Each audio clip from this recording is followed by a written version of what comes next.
So good morning. Good morning, everyone. Good morning, distinguished delegates, dear colleagues and participants following us online or joining us here in person. And welcome to our session, Accelerated Urban Climate Action. How do the revised national determined contributions stack up? Urban context in the second round of NDCs initial findings.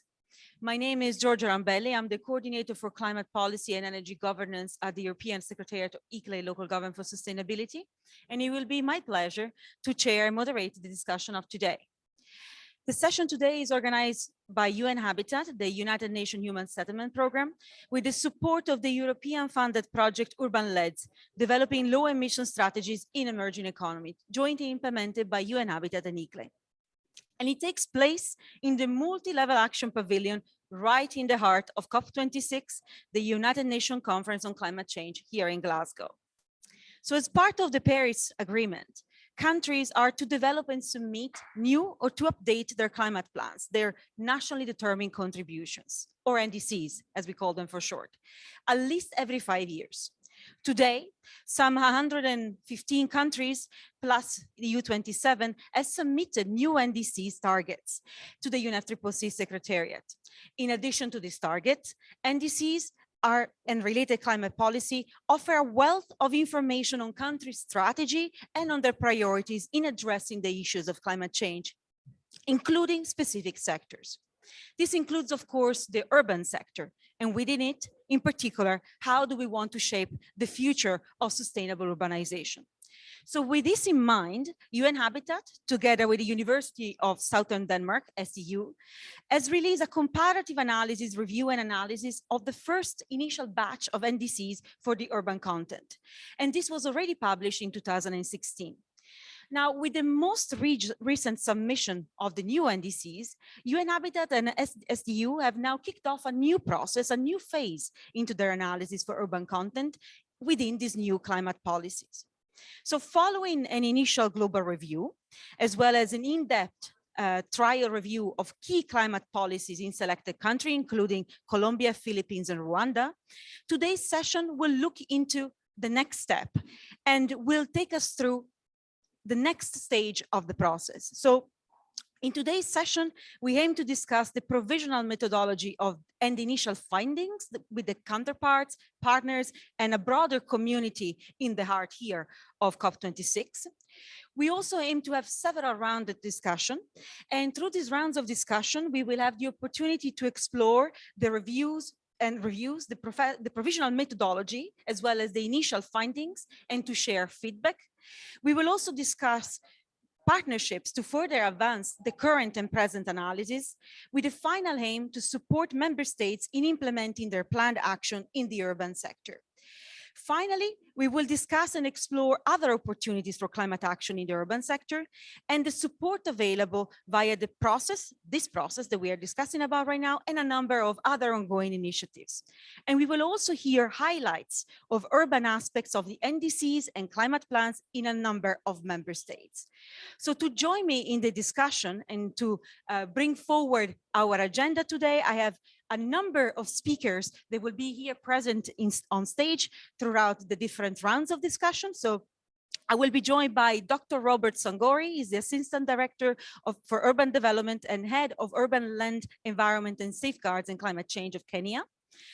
I will be joined by John Melo. He's the NDC Coordinator of the Ministry of Environment of Colombia.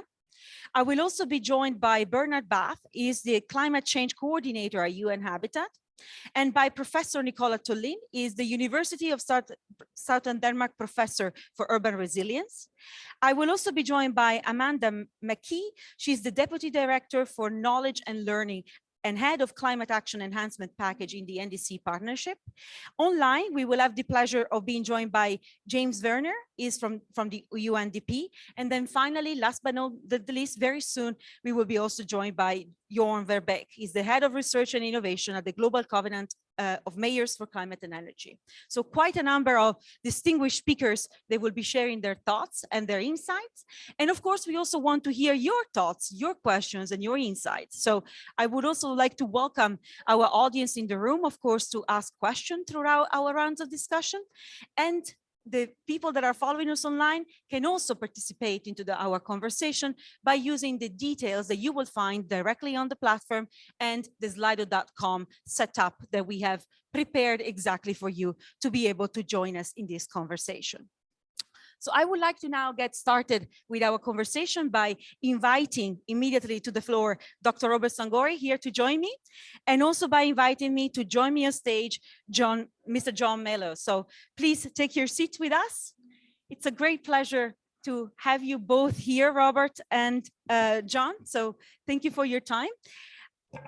I think I would like to start our first discussion asking you a little bit about your perspective, and from the perspective of your country, of course, how important are the NDCs when it comes to urban climate and local climate action? So maybe, Robert, can I start with you and hear a little bit your thoughts on this?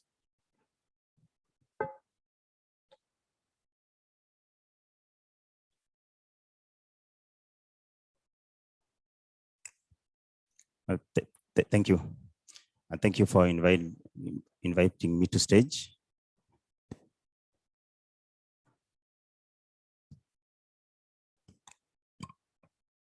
Oh, sorry. Thank you for inviting me to stage. Are we good to go? Oh, thank you. This is a very interesting subject matter. And from the point which you've just raised in terms of the dimensions that we could be talking about, I would also rephrase it in a way that also brings the expectation that we at COP here are now trying to look at in terms of the urban dimension and what is it that it takes to be at COP. For the first time, I must say that the interest in the urban sector in terms of the cities and climate action and reporting on the same is now getting attention that would have been there some years back, but we are not too late. We are somewhere to start from.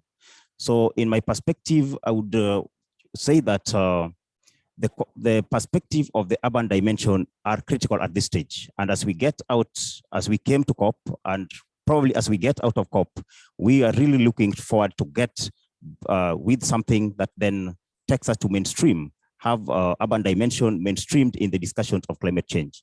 And part of the discussion is how are we monitoring the progress? We cannot monitor progress without reporting. And largely, I would say that we have been, at the periphery or in this discussion, but we are here and now trying to make a case so that the urban dimensions are also factored in as priority areas for implementation and reporting. And so that is the initial aspect that I would really want to bring out at this stage. Given back in our country, for example, the sector has not in the previous, kind of reporting schedule has never been a priority because even we look at the IPCC, kind of clustering, the urban dimension, human settlement is given a low priority. But these are now the issues that we are raising that they need to be highlighted. And in fact, one of the issues that we have been discussing back in our country, and as we come to COP, is to bring out the dimension of human settlement, housing, and urbanization, so that they are put in the right place, which then can guide the kind of reporting that we would want to see, so that the cycles of NDCs can also capture the aspect of greenhouse gas emission, from the perspective of urban development processes, because this is where the action is taking place. Thank you. Thank you very much, Robert, for sharing Kenya's perspective. I think this idea that out of COP, but also after COP, you really want to keep on working on seeing how you can mainstream this urban dimension. I think it's very encouraging from a local government perspective, of course, as well. I also think that you point on stressing the importance of monitoring the process, and the reporting aspect is indeed essential, not only in terms of seeing what we have achieved so far, but also to enable science-based and evidence-based policymaking making for the future. So thank you very much for sharing your perspective. Maybe I will ask the same question then, traveling towards Latin America and going to Colombia. So what is, from your perspective, John, the importance of NDCs when it comes to urban and local climate action? Well, first of all, it's working. Is it working? Okay. First of all, thank you very much for the invitation. From Colombia in particular, we had a very articulate work with the cities. Cities are very important. In the case of Colombia, we have mainly two or three main sources of emissions. First of all, it's the AFOLDU sector and deforestation. The second of them has to do with the energy demand. And it is cities precisely where energy demand actions are mostly focused.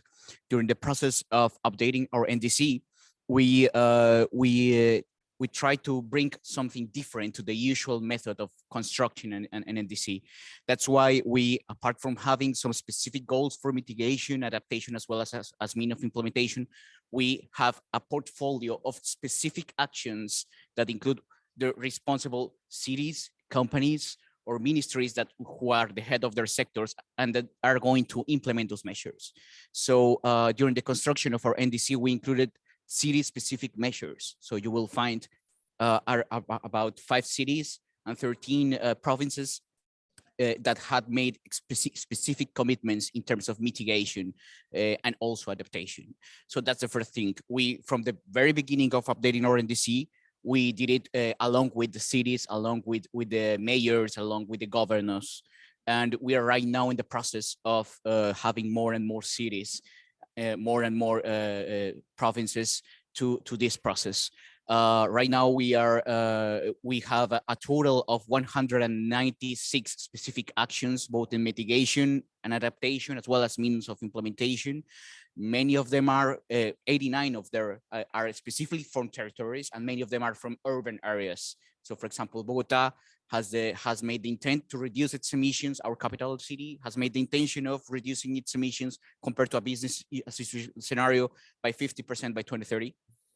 And we have another major cities like Medellin and so on, who have made very important commitments to this issue, both in the energy demand sector, but not only reduce that, but because we also have some waste management measures, efficient building measures, and so on. I would say that in this equation of reducing emissions from a country as mine, that is a tropical country, it has two fronts: the AFOLDU sector, but also the demand sector from the urban cities, which in turn has a lot of co-benefits when you make actions. Just to say, of course, that in our cities, one of the main environmental issues is air quality, and we have also addressed this issue. We have launched the results of a study that is going to that we made with the help of WHO that states exactly what is the estimate in terms of reduction of health impacts thanks to the actions that are going to take place in cities.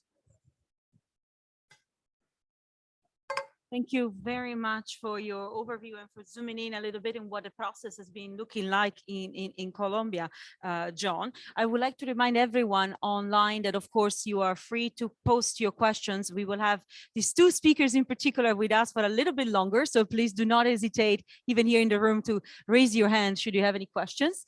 In the meantime, I'll take my power as the moderator here to ask a question myself, if you allow me.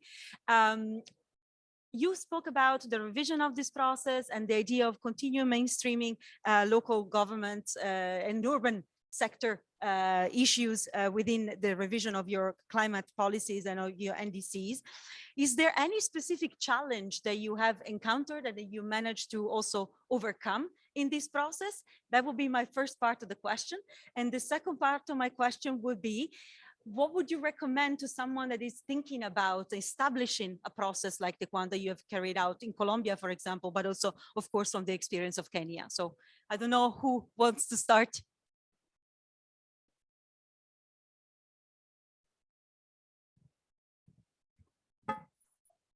Thank you. The question is on challenges, probably that could have been encountered in the round of the revisions that are taking place.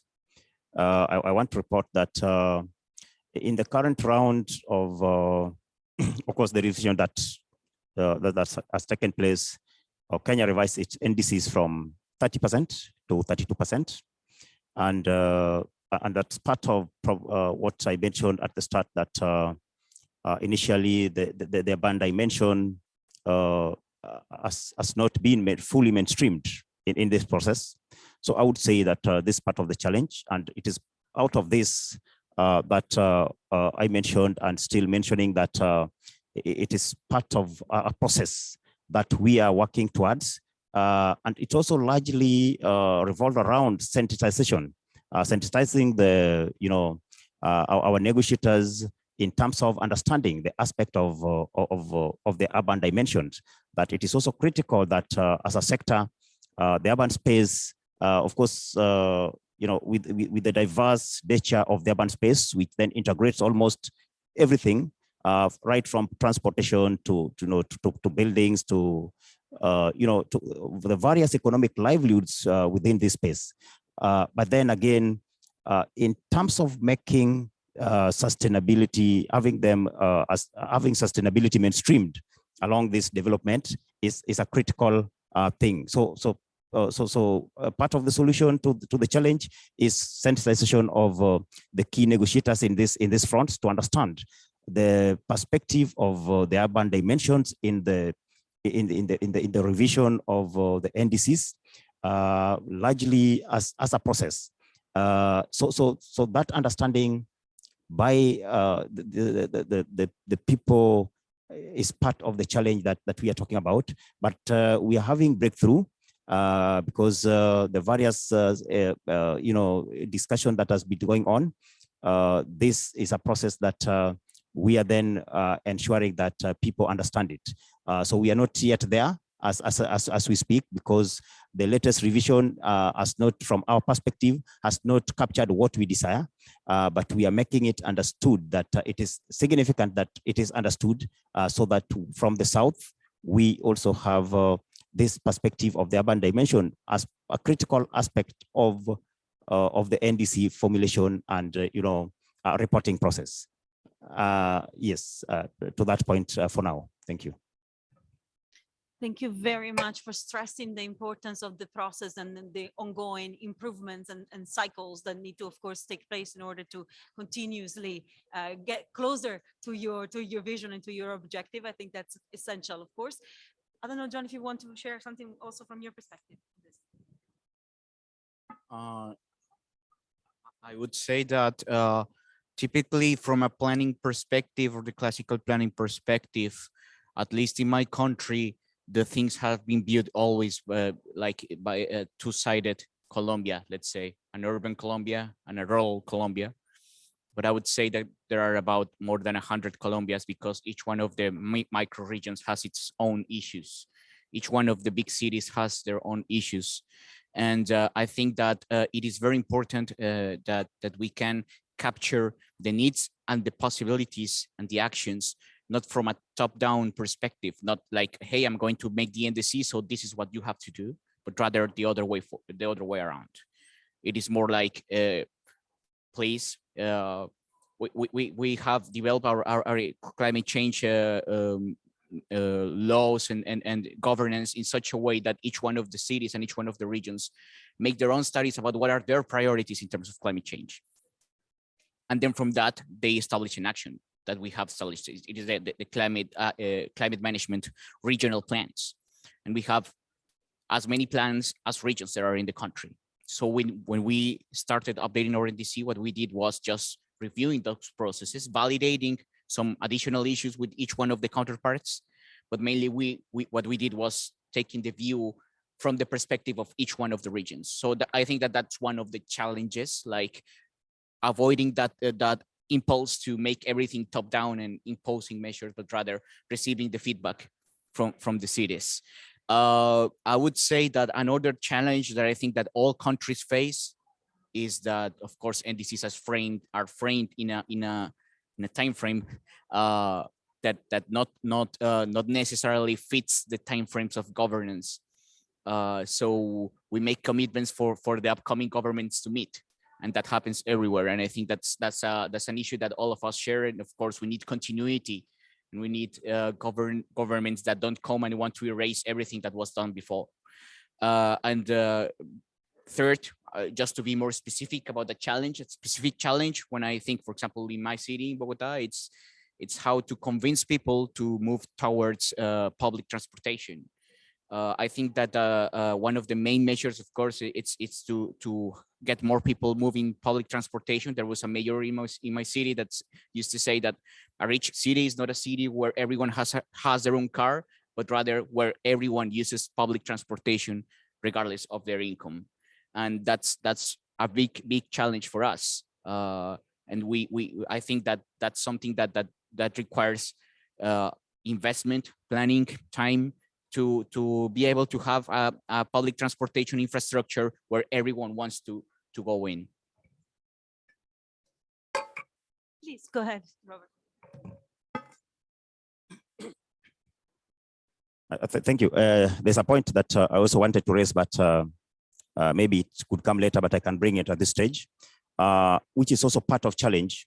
One of the issues then that we also find out is a point which is in terms of the transparency issues. Again, in terms of the NDC, you find that some of the urban facets, when you want to now talk about having, the housing sector or the urban sector populated on its own in terms of having its own NDCs, then you find some argument coming out that there's the issue of double accounting in the process. So this issue of double accounting is also an issue that really need to be discussed, because it is in the urban space, as my colleague from Colombia says, in terms of planning.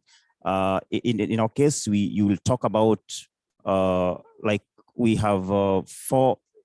The definition of our urban structure is in terms of cities, municipalities, towns, and market centers, based on the hierarchy of that. But then when you want to now narrow down to the space within the specific urban area, and you want to talk about the aspect of the GHG emission arising from this space, then you will find that some sector says they already are capturing some of this information. But then how then do you also disaggregate this data to the specific urban area is an issue that then needs also to be addressed, so that we are clear in terms of how we quantify what comes from the city. Because in my view, or in my perspective, you find that this aspect, they are as a result of the human induced kind of aspect, but the concentration of the people then motivates the utilization of these resources, which then are associated with emission equivalent, GHG emission equivalent. And so if we can have, in terms of data aggregation or disaggregation, if we can disaggregate the data from the various sectors so that we have the city indicators are clearly defined in terms of what they generate, which then motivate this action, that would also help us get it clear in terms of how to quantify the data that then comes from us, the specific cities, in terms of their consumptive rates, which then are associated with the emission equivalent in the process. So the aspect of transparency and double accounting perspectives is also an issue that then prevents us from getting clear data, which then can be associated with our cities. So it's an issue that then can be taken to the next discussion. Thank you very much, Robert, for your points. I think maybe just to immediately react to what you just said around the issues transparency, the problem of double accounting. I think from the other side of the coin, also now speaking as ICLE, of course, we do see this as a crucial challenge, a little bit from the city's perspective, to be able to access the data that they need to do their own policy planning, but also from the other side, exactly to show how they can contribute with their own sectoral action to achieving the NDCs that are also set at national level. So this complementarity and support and this dialogue and alignment, I think it's extremely important also when it comes to data. And we will have at the end of our panel also a colleague from the Global Covenant of Mayors, which of course made of disclosure and of reporting one of the key aspects of the initiative. So hopefully they can give you some good news also from that perspective. I also wanted to thank very much John for his point around the diversity that comes with the different parts of the urban environment. Definitely, it's absolutely important to take into account this diversity and to make sure that the responses that are created are effective and rolled out on the ground exactly in relation to that. So maybe my question following up on that to you would be, to both of you a little bit, what are the next steps now? You have a vision, you already started these processes, you have a clear idea of where you want to head. What is the next step in terms of really taking stock of this potential at the local level in your NDCs and your climate policies?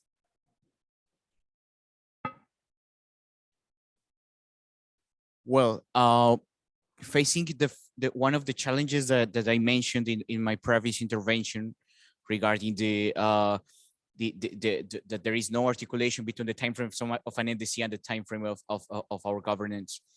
One of our main issues, especially that we are right now in our final track of the current government, is to leave a clear route for the implementation of our NDC at all levels.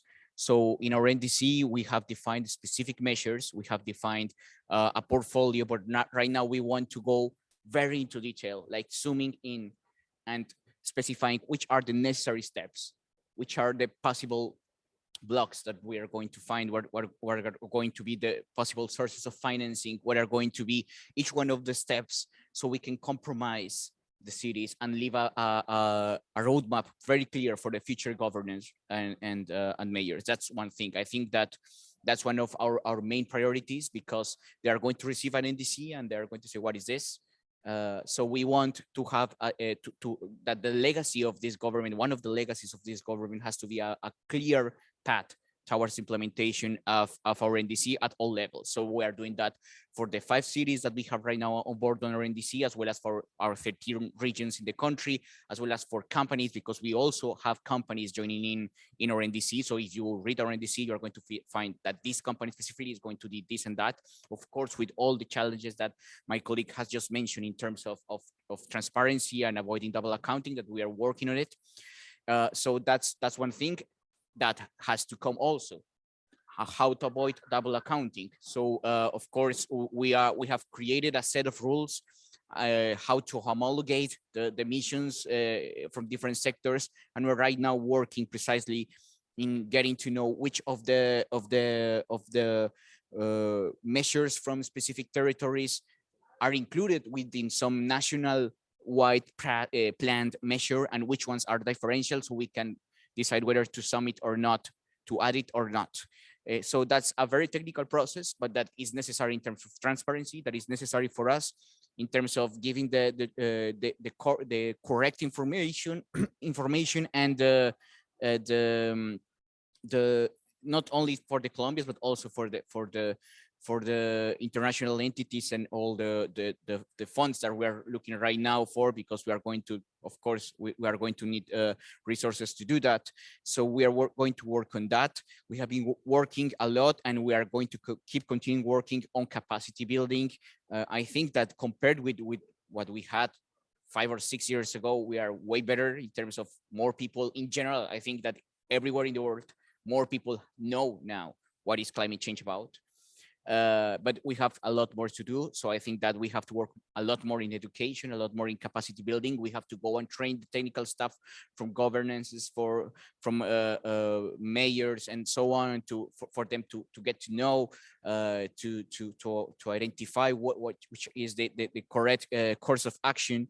And of course, we are going to continue working with our partners around the world, such as ICLEI and such as all the partners that have been helping us in terms of urban issues that are very complex, to find out the best ways, the most cost-effective ways, and also the solutions that bring the most benefit in terms of social issues in our country.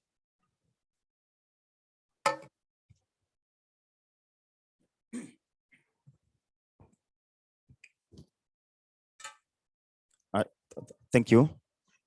In terms of the next steps and how to, how have a revolution around this subject matter, I want to say that from the Kenyan perspective, we as a ministry, have endorsed the aspect of integration of the age certification rating tool as one of the critical tools that then can help the urban space to start looking at how to go green.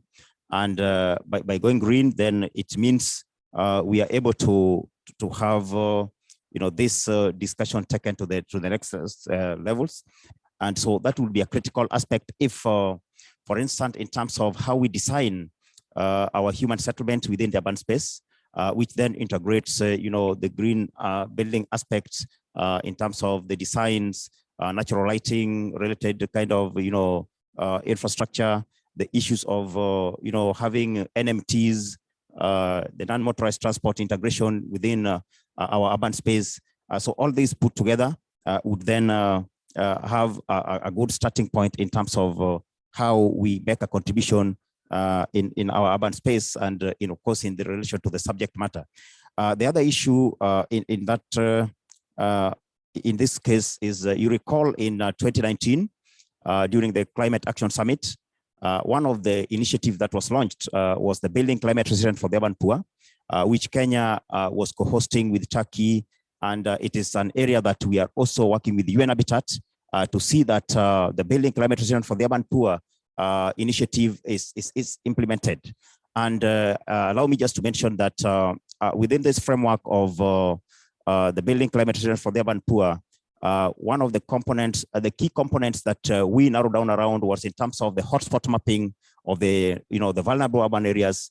We talked about the climate resilience urban spatial plans so that we look at the planning perspective of our urban space. And of course, when we talk, when we have the climate resilience urban spatial plans well crafted and implemented, then we would be talking of both mitigation and adaptation measures in this context. And this is an area that then can have greater contribution to the NDC formulation process as when we now bring the aspect that then people can understand in the process.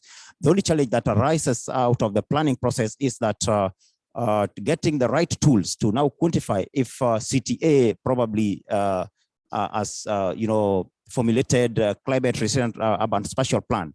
How then do you quantify, the corresponding, greenhouse gas emission that then can be associated with this kind of plans? So that's another technical area that then calls for, actors in this space to really come and have a serious discussion around, so that the cities can be guided, the subnational can be guided on what they can, foresee when they invest in having climate resilient spatial plans in place.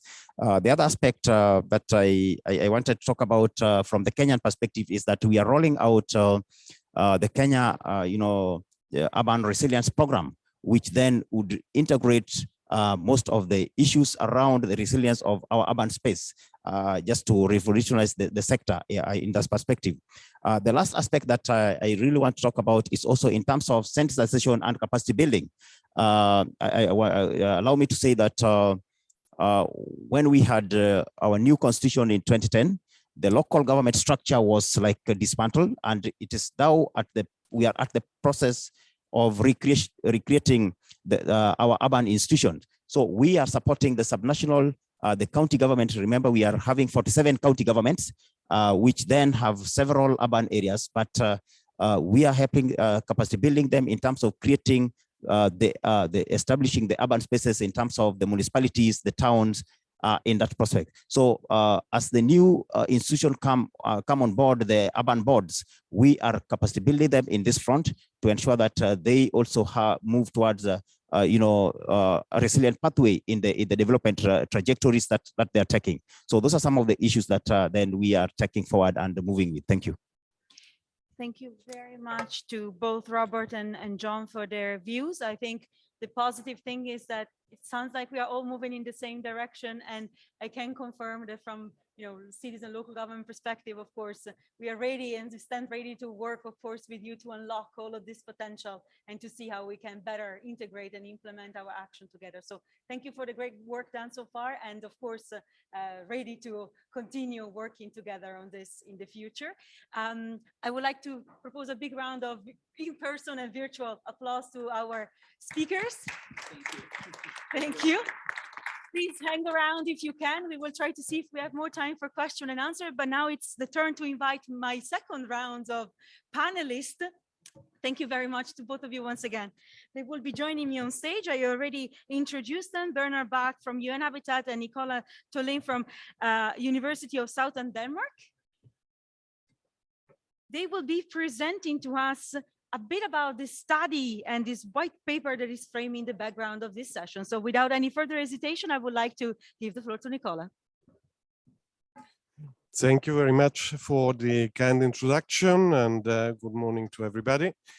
It's really a pleasure to be here together with Bernard to present the white paper on accelerating urban climate action containing the preliminary results of this analysis on the urban content of the NDCs. Next, please.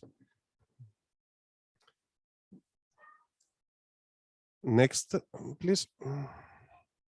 We will start to give an introduction regarding the approach and the methodology used in this analysis, following with some of the key results of the analysis at global level, also in relation to the analysis, the in-depth analysis we realized for the first batch of the NDC in 2016.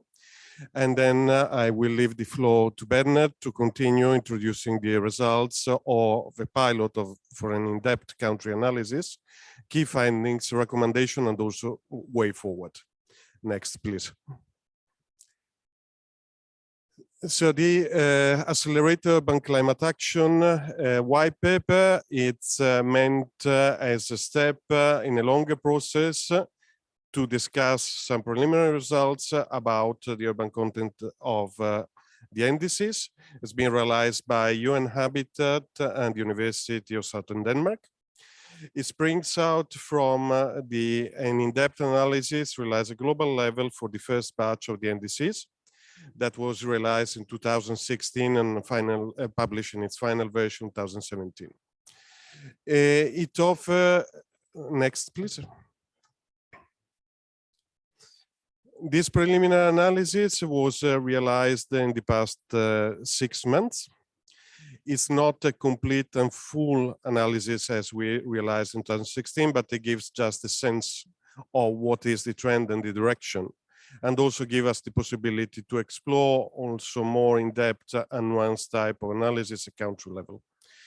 The important thing to say is that we are using this and we are presenting this today in order to have the opportunity to start a discussion with interest parties and stakeholders regarding the prosecution of this work in the following months, in order to get a really full understanding of how cities are portrayed into the NDCs, and also, again, with the ultimate goal to inform and to provide evidence to support decision-making and policy-making. Next, please. The work that's been realized so far in this first phase contain a part that it's a preliminary global review, plus a second part that it's a pilot for in-depth country review. Next, please. The preliminary global review, it's basically mimicking and using the same structure and set of indicators of the review realized in 2016. Clearly, we have just limit ourselves for this stage, to look at urban keywords into the NDCs. We have not performed yet the full analysis with the full subsector, but we wanted just to understand what was the trends compared to the first batch in terms of urban content. And we have been doing that clustering the country in 3 categories that I will explain in a second. And we have been looking also at the urban content generally related to both mitigation and adaptation. Next, please. So we basically limit ourselves to make a keyword search on the text of the NDCs, updated or submitted since 2017 to 1st of October this year. And we've been clustering the different NDCs in 3 categories. Cluster C, it's without any evident urban content. Cluster B, it's with moderate urban content, meaning some keywords present in the text. And cluster A, it's a dedicated header, paragraph, or section of the NDC that is focusing on cities. This, just to be clear, if a country does not have urban content in the NDC, it doesn't equate completely to the fact that they're not having any type of urban action that's climate related. Next, please.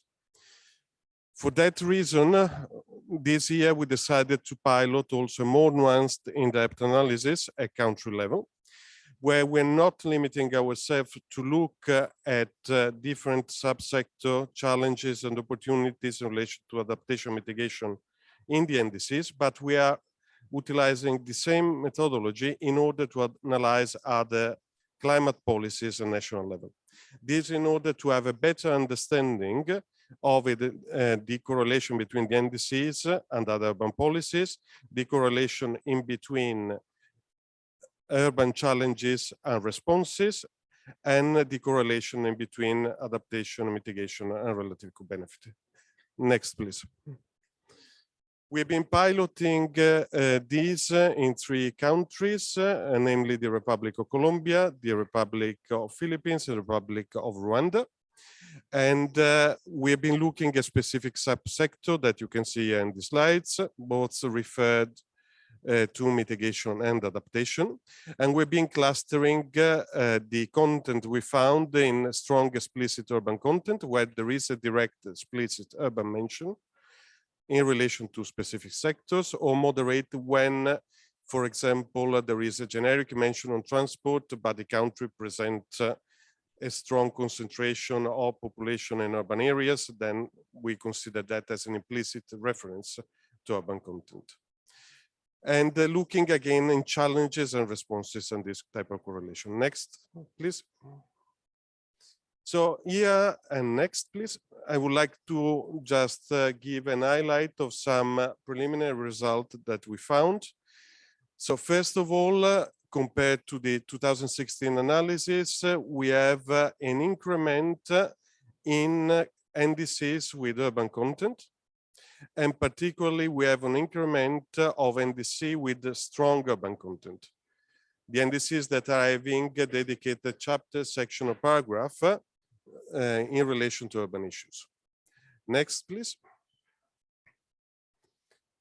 We've been also noticing that this raise, it's particularly related to cluster A, and there is less countries that are not mentioning at all urban matter. Next, please. Then another preliminary highlight is that there is an increasing number of countries that are referring the urban content to both adaptation and mitigation. So urban sector, it's quite important to have a joint approach and to look at co-benefit in between adaptation and mitigation in terms of action, but also the relation of challenges, both for mitigation and adaptation. Next, please. And particularly the countries in cluster A with strong urban content are the ones that more prominently are coupling adaptation mitigation aspects at urban level. Next, please. So just as a highlight of figure, here the 84% of the 157 countries that we analyzed preliminarily in this global review this year are showing urban content, and this is compared to a 69% of 2016. That's a promising result. Now I would like to leave the floor to Bernard to continue the presentation. And thank you. Thank you, Nicola, and I hope it's okay with you, Georgia, that we have a flying transition here. You can see we have analyzed 3 countries, of course, only representing a very small part of the globe, but we wanted to really pilot how to overcome maybe some of the limitations that the global analysis provides. As you have seen from the quick overview that Nicola has provided, that we have only really done a word search analysis. And to understand the NDCs, we felt it's important to look a little bit more deeply into those, but most importantly, to also see how the NDCs relate to other policies. Next slide. So we have for the 3 countries here the analysis that you can see first, Colombia, and in addition to the NDC, which you can see in the orange spider diagram, we have analyzed 2 additional NDCs, 2 additional policies that relate to the NDCs that are mentioned there, or that are very clearly high-level national climate change policies. So in the case of Colombia, the long-term climate change strategy and the national climate change policy. So you can see that we have analyzed for mitigation and adaptation, respectively, the challenges and the response. You can see they don't necessarily fully align. And you can also see that the different policies stress different subsectors. I don't know how clearly you can see this, but we have provided a more in-depth analysis of subsectors for mitigation, for example, transport, water, energy, building waste, food security, land use, planning, industry, and other. And even more sectors, subsectors for adaptation to provide that further in-depth analysis, in this case, against 3 of the policies. Next slide. We have done the same for the policy, and maybe I would like to highlight that this is a particular case where you can see that the NDC seemingly is not addressing the urban subsector very much, but you can see that the other policies that are directly mentioned in the NDC address urban climate change challenges and urban climate change responses to some extent. And therefore, there is a clear discrepancy between the NDC and other climate change policies. So looking at the NDCs only gives you a very limited picture. Next slide. And for Rwanda, you can see also we have 2 policies analyzed with also this discrepancy. I'm only showing you here the very high level analysis, the quantitative analysis, so to speak. For all of those country analyses, we've also done an in-depth qualitative analysis that you will find in the white paper. Next slide. So really in broad strokes, the message here is maybe twofold. The NDCs do not really communicate to a degree of detail that I think our colleagues from national government have also highlighted, the need for, or the engagement of national government at the subnational and in particular the city level.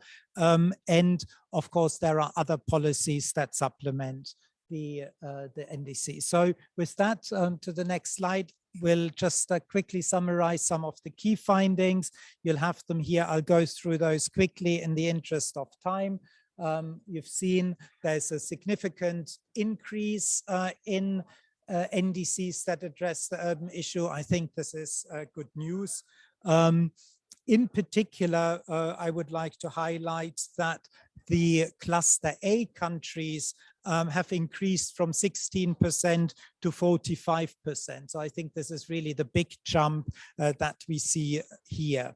You can see the NDCs very often don't necessarily articulate the challenges and the response, the relationship extremely well. Of course, as stressed now many times, the NDCs and the broader urban dimension of climate change policies are not fully aligned.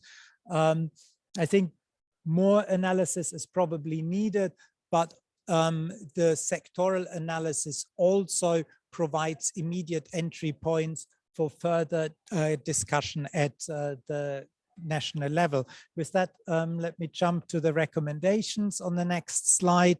I think the increase in urban ambition in the NDCs and to harness the potential for city level action is clearly coming out. It's also been stressed by our government partners, and that momentum can certainly be harnessed and should be harnessed in terms of partnership at the national level, at the local level, but also in terms of further guidance globally and how to integrate the urban sector.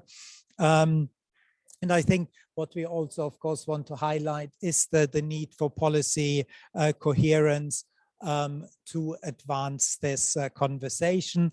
And I will jump ahead of myself a little bit. We will show the last two slides again at the very end in terms of the way ahead, but I think this is maybe useful also for the next panel and the questions that will come now. So of course, this is just the white paper.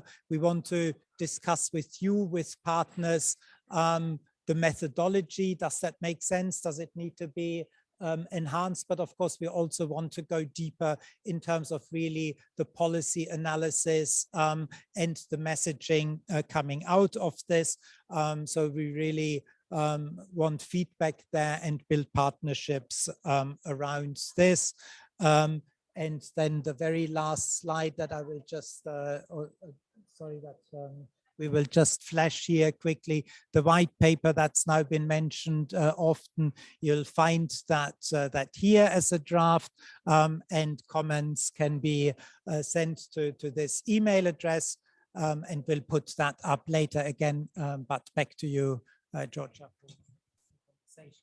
Thank you very much to both of you for the overview. I understand that there are quite a few happy customers online right now saying that they are all very interested in learning more and congratulating you for your presentation. So that's wonderful. I believe there are no questions quite yet coming from our virtual participants, but I was wondering if there is any here from the room. Don't be shy. It's your opportunity, of course, to ask a question. So you maybe in terms of the next steps that we can expect for this research, that's something that I would like maybe to ask you a little bit about. So the idea today was to have an opportunity also to have a little bit of feedback on the methodological approach, but also to capture what is happening, of course, the COP26. What can we expect next in the next couple of months? Thanks. Yeah, in terms of the immediate next steps, the white paper, those of you who are already looking at it after scanning the QR code, you will see that this is a draft.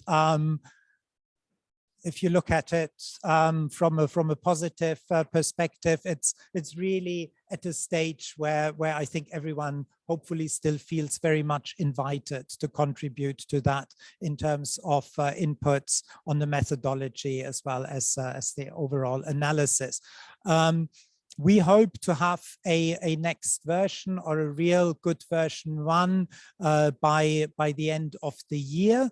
To share that and put in place a stakeholder process with expert group meetings, with also a clear road map forward in terms of a further analysis, either of a few more countries in addition to the 3, or ideally all countries, but of course that is rather resource intensive, which and those resources we don't have. So we look at this in 2 steps.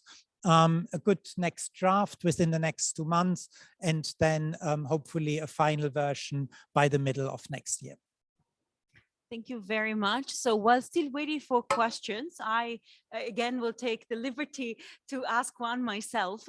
So you showed us your key finding and your key recommendation. You showed us this big jump in your cluster A analysis. Can I ask maybe Nicola, but also Bernard, what was the finding that surprised you the most after this revision from the first batch, let's say? Thank you very much. To see actually this increasing interest in urban matters in the NDCs was the most positive finding, because without entering into the discussion, is this enough? Is this only tackling challenges, but not really defining proper responses to it, quantifiable with finance, with technology, with institutional capacity? Even without entering that level, there is a clear recognition of the simple fact that the intensity of emission is the responsibility of cities in a very big share. Cities are increasingly vulnerable to the negative effects of climate change. The implementation of the Paris Agreement, thereby, it's relying on this connection in between national policies and the local action, and the mutual recognition of these methods, in a way that cities are enabled to contribute to the objectives set in the national determined contributions, and national level can support appropriately the understanding of local challenges, as also countries have been mentioned before, and also have guidance and support in order to implement local action. This first step is not just the simple inclusion in the NDC. That simple inclusion, it's a clear, strong message that need further support, need further work, but it's a clear, strong message. Thank you very much. We have one question coming now from our Slido audience. You already mentioned how the fact that things are not directly mentioned into the NDCs doesn't mean that there are no climate policies that actually that also are addressing challenges at the urban level. So the question coming from the audience is if you are going to also take into account not only the other national policies beside the NDCs, but also local policies into your future research.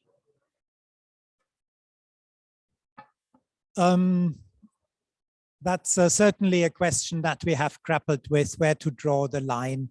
Our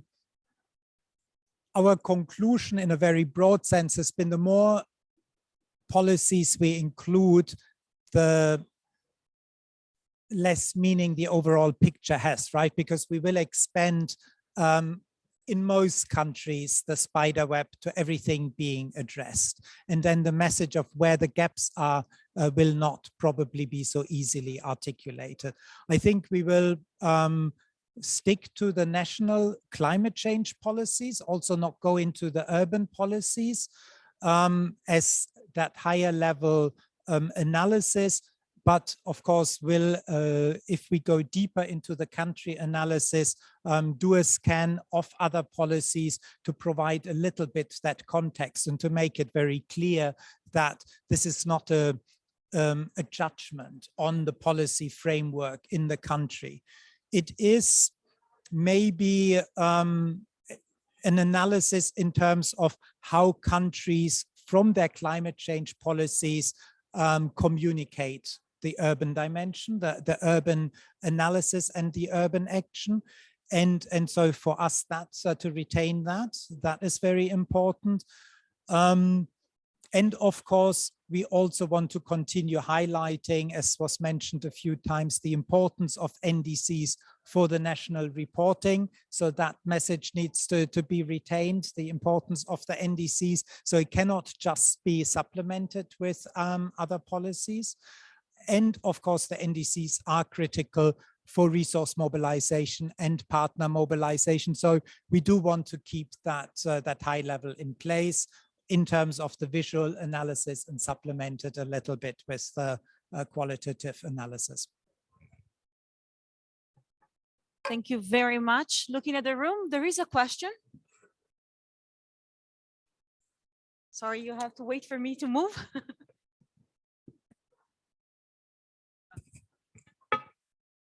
Thank you very much. It's teamwork today. Thank you. Well, first of all, thank you for picking up our NDC for your study. We are more than pleased when we receive this kind of external reviews for us, because it is a chance for us to get a broader picture. It is always useful to have other set of eyes looking at our NDC. I was just we're talking with my colleague who is expert in adaptation. I was asking, like, what about the saline intrusion? Because we saw that in your diagram, saline intrusion had a low score, and that actually helps us a lot. She was telling me that may be an issue, in particular for islands of Colombia. We do have islands in the Caribbean, and we were just looking at some studies that are about the potential intrusion of saline water within fresh water resources underground. So that's very useful, and from that, I think that's the main objective of the study. It lets us have new ideas and things that perhaps we didn't cover, so we can start looking at that. So thank you very much for that. Just that small comment. Of course, we would like to look more into detail in the study.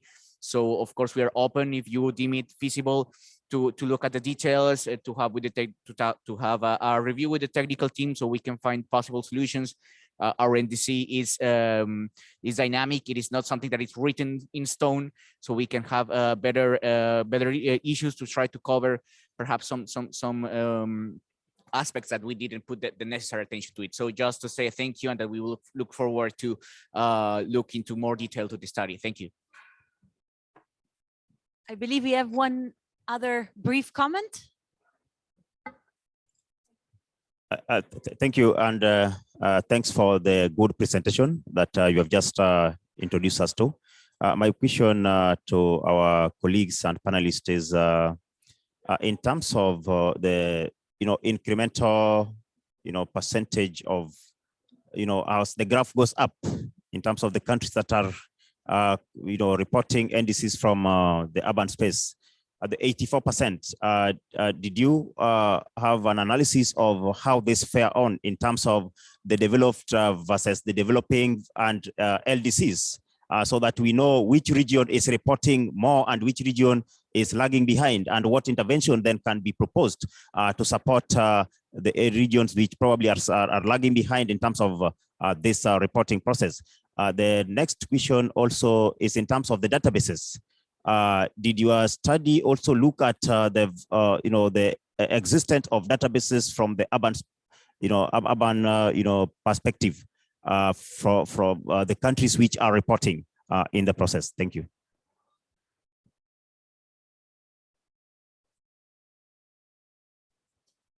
Thank you very much. If you don't mind, we start directly with your question. That's more technical level. So, in the review in 2016, we realized also a comparison. One of the highlights at that time was that a number of countries in the global north were not having urban content, for example. This year, in this very phase, we just make a preliminary analysis. We haven't entered yet into analyzing difference in between different cluster of countries. But we will do that in the next phase that will be open after the COP. So we will certainly do that. Regarding the databases, we are not going, we're just focusing on the NDCs for a global level. And then we're looking at country more detailed, but based mainly, predominantly on other climate policies. So we are not going to gather specific data. We will consider what will be feasible in order to give more nuanced depth analysis. The point in any case is that, but I will leave Ben to discuss that more in detail. It's we are doing it for the purpose to support countries. support countries also showing good example of other NDCs in which way urban content has been included, and also give direct support to countries for further enhancing NDCs. And on that, I will leave Bernard. Yeah, thank you for the positive feedback. Maybe just to start off with stating that UN Habitat and ICLE, we have worked, of course, with national and local government in Colombia on the urban dimension of the NDCs and the multi-level government dimension. So we have chosen Colombia because we have been working very closely with you. And so there was already a lot of analysis there, as well as, I think, a very good joint understanding of where the NDC is headed. Building on what Nicola just mentioned is that we have been looking at these country chapters or country fissures, as we call them, also as standalone documents, which would indeed be for dialogues with country. As I said, these are really not scorecards in any way, but they are opportunities for engagements. There are opportunities for the conversation to see how does it look in my country compared to another. Are there reasons behind this? Obviously, Rwanda would not have saltwater intrusion scores at all, because as it's a landlocked country, right? So obviously there are, that's a simple example, but there are very often good reasons for the spider diagrams looking very differently. But to open up that conversation on why is that, what are the opportunities, I think that's the first step. And then of course, the qualitative analysis. In reality, we cannot do a thorough job there unless there is very strong engagement with national and local government stakeholders in the countries. Thank you very much for your questions and for sharing with us this overview. I think everyone is very excited about your white paper and the continuation of this research. I know that a few questions were about local policies. Of course, I would like to remind everyone that there are projects like Urban Leds, but many others that are also producing recommendation on multi-level governance, how local action is contributing to the NDCs. So there is a wealth there of different kind of documents that can also be consulted and a look at, also to inspire our colleagues in the national governments, of course, to see what's going on in detail in an aggregated manner on the ground in several countries of the world. So some homework for everyone, I think, in this direction. So, and a big applause to our panelists. Thank you. And we go now to our third and final round of discussion. And I would like to invite to the stage Amanda McKee, Jon Verbeek, and to join us instead on the virtual stage, also James Werner. Hello, James. Thank you very much for joining us, Amanda. And maybe if you allow me, I would like to start with you, asking a little bit about different types of partnership that are helping to advance climate action in cities. So I'll give you immediately the floor to share your thoughts and your experience.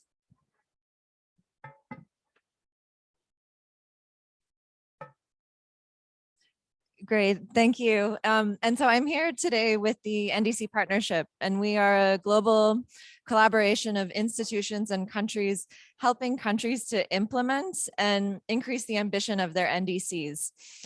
I wanted to actually start by just sharing a couple of trends to give a sense of how some of the countries that we're supporting are looking at urban issues. Of the 76 countries, developing countries that we've been supporting over the last few years, I was able to find in 26 of them explicit requests for support on subnational issues. And these are being responded to by 56 of our partners. So there's a really big range of partners who are providing this support. A few who are here today, so ICLEI and UNDP, for instance. And when you look at the types of support that countries are looking for, this is around waste, water, transport, building, energies. But I think more interestingly, the types of activities are really focusing on preparing bankable projects and investments at the subnational level.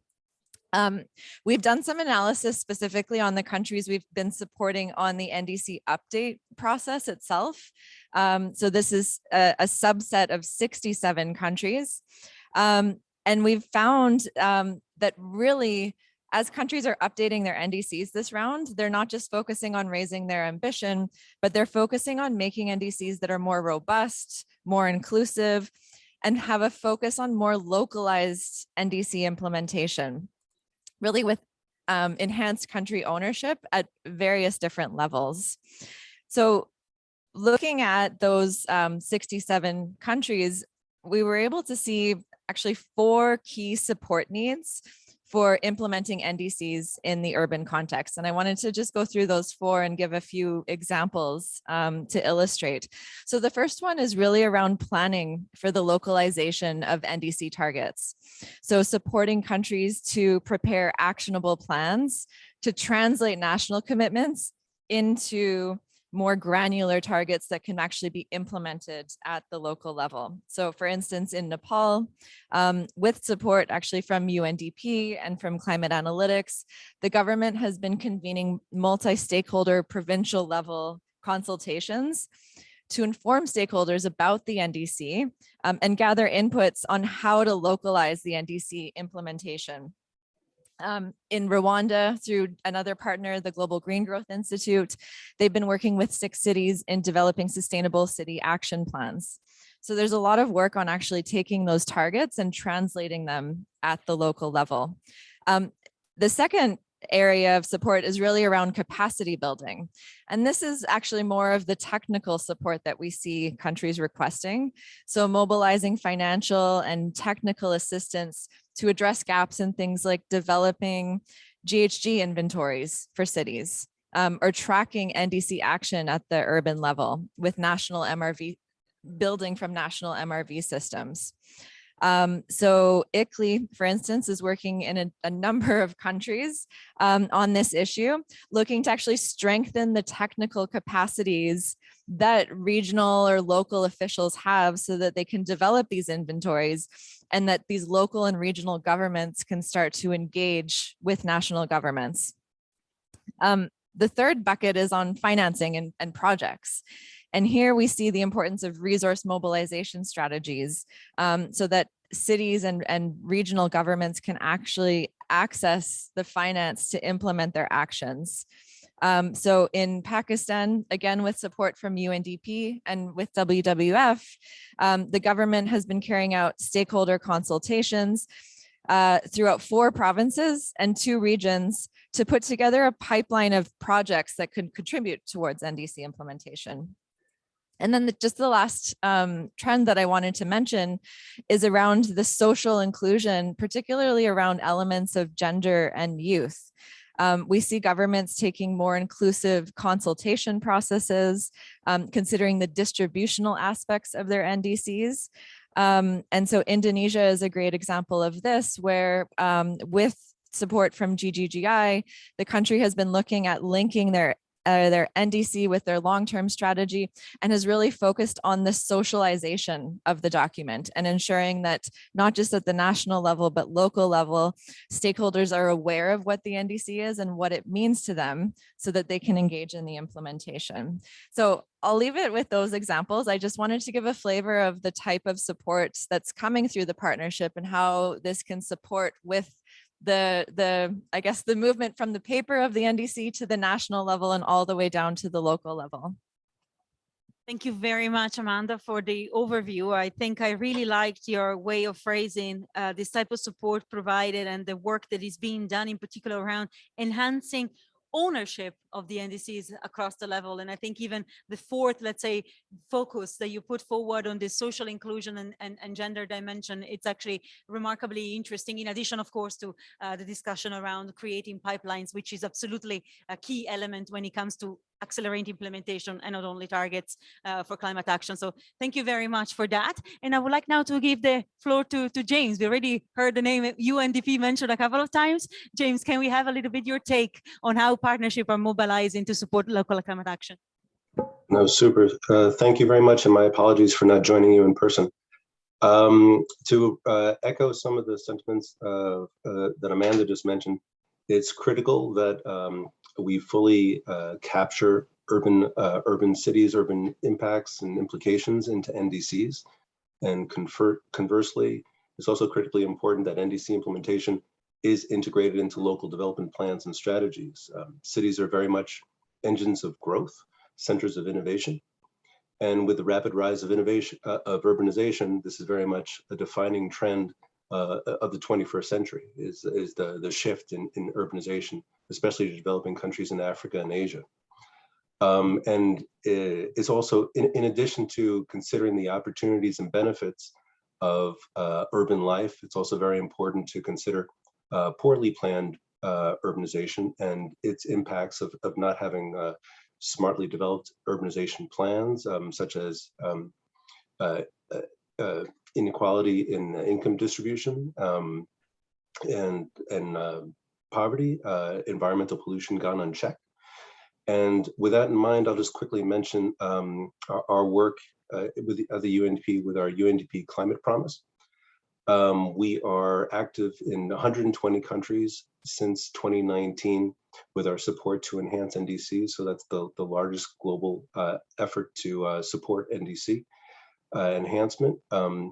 We are undertaking this work in partnership with 35 partners across the UN, international financial institutions, and civil society.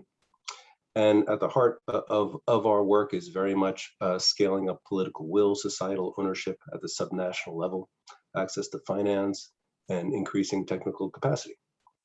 And as a couple of quick examples of the good work we're doing with the amazing partners, we're focusing on building capacity of provincial and local governments to prepare provincial NDCs in Nepal and Rwanda. In Pakistan, we're helping develop NDC action plans at the provincial level, technical studies in El Salvador and Benin on urban development and vulnerability assessments in urban planning, and helping Bosnia-Herzegovina and Indonesia to develop subnational financial instrument design. So I just wanted to thank especially ICLEI, UN Habitat, and University of Southern Denmark for really focusing on this critically important issue. And I'm happy to participate in this discussion. I'll leave it there. Thank you very much, James, for your overview also of the support that UNDP is bringing forward together with the Climate Promise. And I think you added one more item to this number of different supports and requests and additional help that is being provided in strengthening these NDCs. You talked about scaling up of political will. I think that's another very important, of course, element that we haven't quite touched upon yet so strongly today, but definitely a key element to trigger all of the other aspects that we have been discussing. So now I would like to go to Jorn to hear a little bit more about the perspective coming from the bottom up, let's say from the local government perspective. So Jorn, can you tell us a little bit what is the feeling and what are cities doing in regards to collaborating and to supporting the NDCs? With pleasure, Georgia, and thank you to the organizers for the invitation. And I'm happy to come after James. And I think the elements of rapid urbanization, but also scaling capacity building and access to finance are really crucial also at local level. And that's something at the Global Covenant of Mayors we also work at. But also happy to tap into the dialogue that Bernard started on the opportunities for engagement and conversation that come out of the report. I think there's two things I want to highlight. The first thing is come to a better understanding of what works and why. And the second element, to come to a more joint and also integrated approach. So on this better understanding, if you ask Georgia about what comes up bottom up from the local levels, I think it's really important to indeed see what James also mentioned, cities are really where the action is happening, where there's the confrontation or the conversation with urban actors to really see what is at stake, what is being tried, what is really delivering impact. And I think therefore to really have that conversation, national, local, to see what are not only commitments, but also what is being implemented. Does it actually work? Does it create the impact? To then also have the feedback loop to, apart from the plans, to also see, do we need to adapt the strategy? Do we need to see how we can change to what we've tried and maybe not succeeding, to then that way also adapt the plans where needed. But also apart from adapting plans, to also see, do we have the right budget? Do we have the right competencies? Do we have the right political will to also keep being on track to see where we need to adapt? The second one, building on the methodology that has been used, I think what we often see at local level is there's still a lack of a standardized inventory of how do cities report on which actions, initiatives they're actually doing.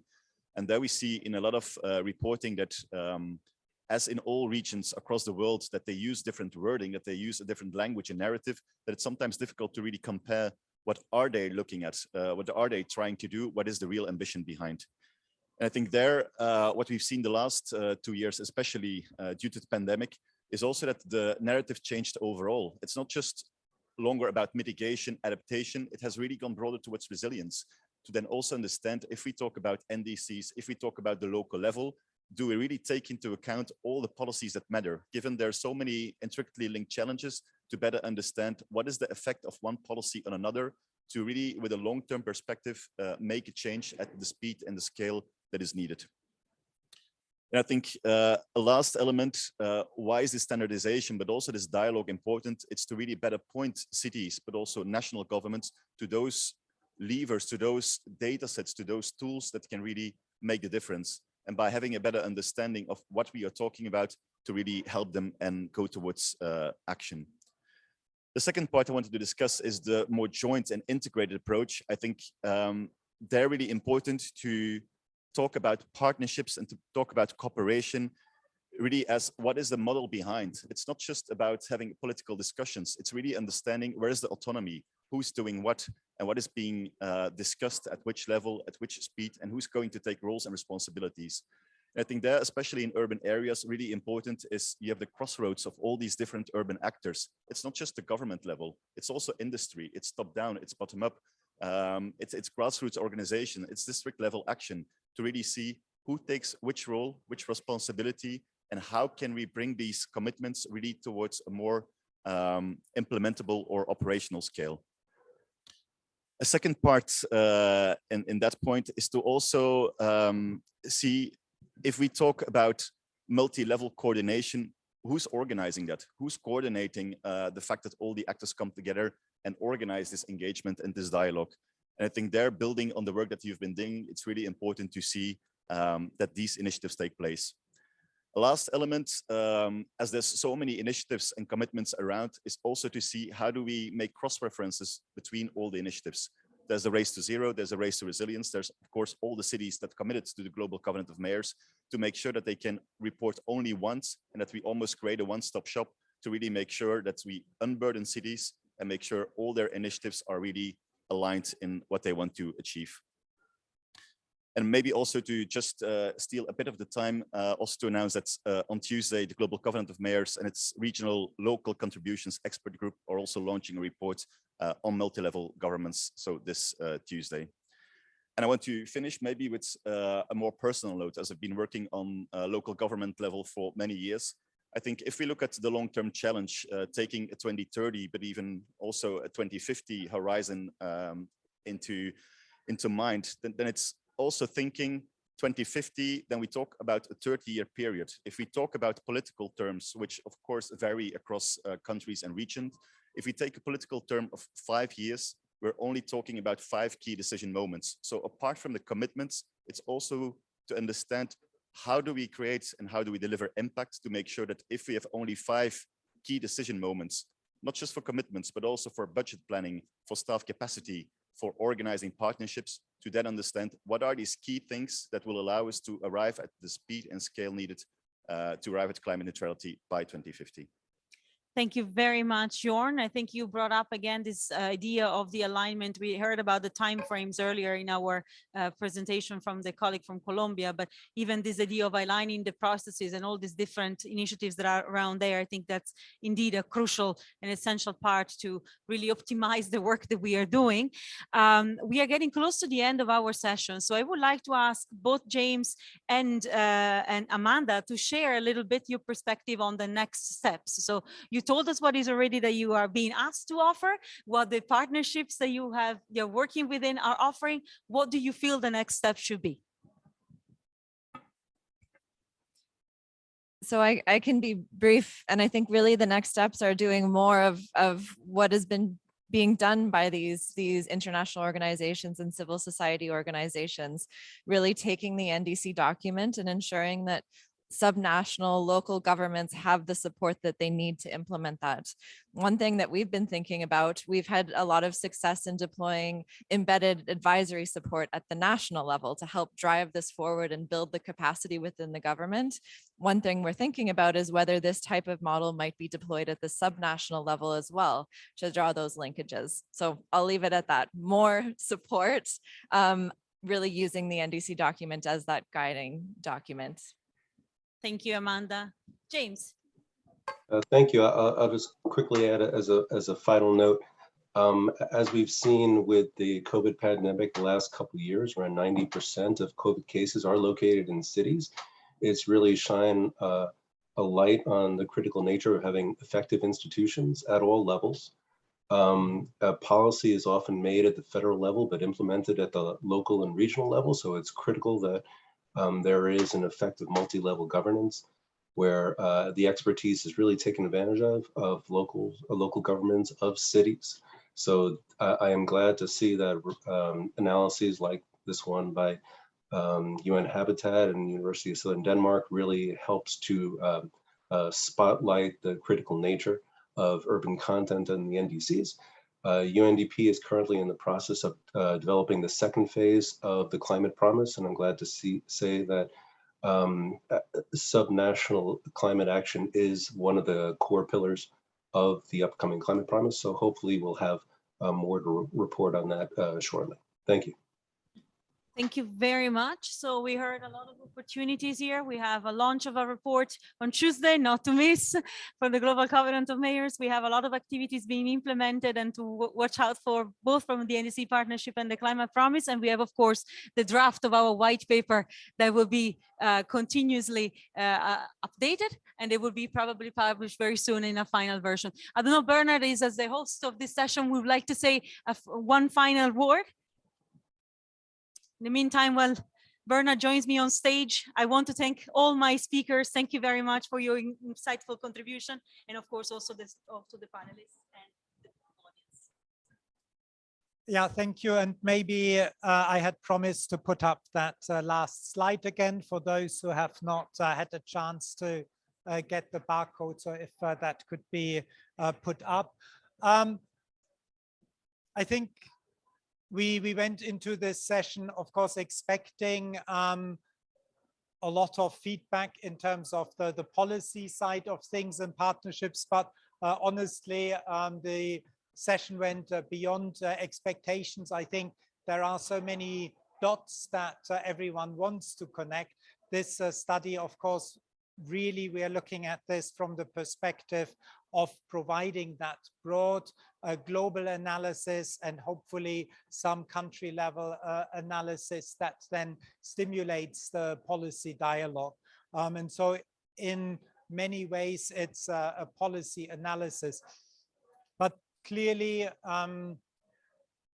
with everything in this COP, it's not enough to analyze. It's always immediately about, okay, so how can we use this to accelerate action? And I think we hear the message. We hear also, of course, the interest of all of the partners to engage, and look very much forward to that, a very deep process that hopefully is helpful to all of us. So thanks to all of the panelists. Thank you very much, Georgia, for the fantastic facilitation moderation today.